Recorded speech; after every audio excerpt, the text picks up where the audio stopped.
Nah, betul, Ustadz, betul. kita ke informasi selanjutnya datang dari Pangandaran, Jawa Barat. Kaum ibu-ibu dan anak-anak melakukan kegiatan bersih dari sampah di area sekitar pantai. Kegiatan ini sekaligus memperingati World Cleanup Day atau Hari Bersih-Bersih Sedunia. Memperingati Hari Bersih-Bersih Sedunia, sejumlah anak bersama kaum ibu melakukan aksi bersih-bersih di area pantai Pangandaran, Jawa Barat. Selain ingin menciptakan kawasan pantai yang bebas dari sampah, gerakan ini untuk menciptakan lingkungan yang bersih dan indah. Karena kegiatan juga disertai anak-anak, diharapkan sejak usia dini mereka juga peka akan kebersihan lingkungan. Antusiasme terpancar dari peserta. Dengan berbekal kantong hitam, mereka pun mulai menyusuri pantai dan membersihkan sampah. Sama di Pangandaran kita lakukan bersih-bersih dan penggunaan sampah, juga sosialisasi untuk penggunaan sampah yang baik seperti apa. Itu di masing-masing desa ya itu dilakukan, kemudian diliput dengan video lengkap supaya mereka melakukannya betul-betul melakukan sosialisasi yang benar. Dengan terciptanya lingkungan yang bersih, diharapkan kehidupan yang sehat juga menyertai semua makhluk hidup di dunia. Eko Setiabudi melaporkan dari Pangandaran, Jawa Barat. Ya, kita harapkan kegiatan ini bukan hanya karena peringatan Hari Bersih-Bersih Sedunia semata, tapi juga dilakukan setiap hari ya Ustadz. Nah Ustadz, kita mengenal istilah kebersihan sebagian dari iman. Dalam video tadi kita juga lihat anak-anak ikut disertakan. Nah Ustadz, bagaimana Islam berbicara soal kebersihan ini dan apalagi dalam usia dini begitu Ustadz? Ya, ini menarik saya kira soal kebersihan ini. Kita sering sekali kan mendengar bahwa ayat pertama yang diturunkan, diwahyukan oleh Allah kepada Nabi Muhammad itu kan tentang membaca ya, Iqra bismi rabbikal ladzi khalaq.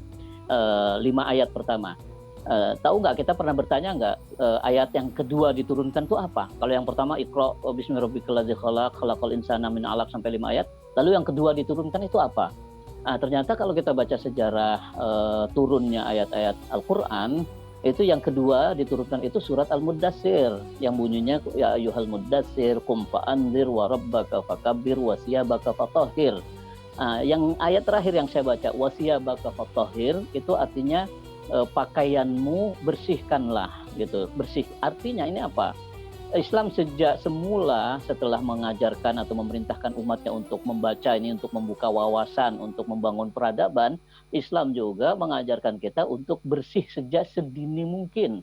Maka ayat kedua yang turun itu sudah berkaitan dengan kebersihan. Wasiyabaka fatahhir.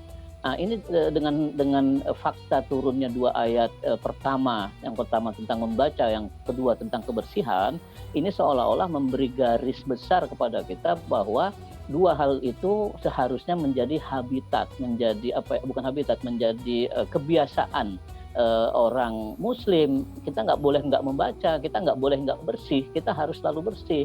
Apalagi kemudian kebersihan itu juga ditambah oleh Rasul, bukan hanya mandi ketika kita berjunub dan lain sebagainya, tetapi berwudu setiap kita kali mau sholat. Bayangkan sholat kita 5 kali, sekurang-kurangnya kita bersih-bersih 5 kali. Nah itu ternyata berdampak sangat baik dalam perkembangan kehidupan kita sehari-hari.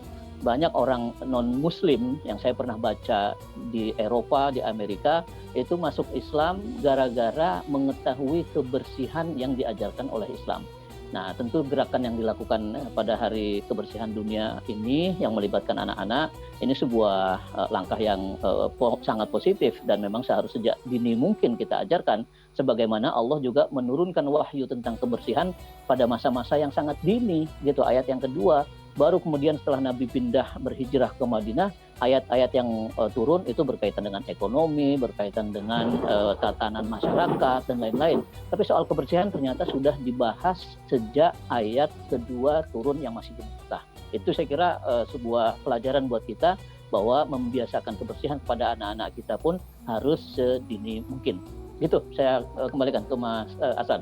Ya luar biasa sekali Ustadz, dan ini memang satu kebiasaan yang nanti ketika kita sudah biasa bersih sejak dini itu kan pada saat kita besar nanti kita juga ikut kebiasaan tersebut Ustadz ya. Betul. Baik Ustadz, betul, alhamdulillah. betul. Terima kasih Ustadz Arifin atas waktu dan tausiah yang diberikan untuk seluruh pemirsa Jua TV. Sehat selalu Ustadz. Assalamualaikum warahmatullahi wabarakatuh. Waalaikumsalam. Terima kasih Mas Aslan. Jumpa lagi insya Allah.